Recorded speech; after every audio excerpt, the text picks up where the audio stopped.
ഒരു കുടുംബത്തിലുള്ള 2 മുതിർന്ന വ്യക്തികൾക്കും 2 കുട്ടികൾക്കും ഒരു വർഷത്തേക്ക് ഇൻഷുറൻസ് എടുക്കാൻ എത്ര രൂപ ആകുമെന്ന് നോക്കാം. ഇൻഷുറൻസിൽ അംഗമാകുന്ന വ്യക്തികളുടെ എണ്ണം, അവരുടെ പ്രായം, ഇൻഷുറൻസ് എമൗണ്ട് ഇതിനെ ഡിപ്പെൻഡ് ചെയ്ത് ഒരു വർഷം അടയ്ക്കേണ്ട പ്രീമിയത്തിൽ വ്യത്യാസമുണ്ടാവും.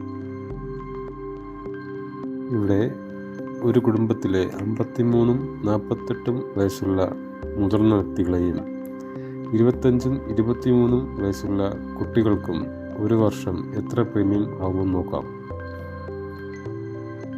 4 വ്യക്തികൾക്കും കൂടി 10 ലക്ഷം രൂപയുടെ ഇൻഷുറൻസിന് 44,459 രൂപയും 20 ലക്ഷം രൂപയുടെ ഇൻഷുറൻസിന് 53,414 രൂപയും 50 ലക്ഷം രൂപയുടെ ഇൻഷുറൻസിന് 61,697 രൂപയും 1 കോടിയുടെ കവറേജിന് 65,513 രൂപയും ഒരു വർഷത്തേക്ക് ആവുന്നുണ്ട്.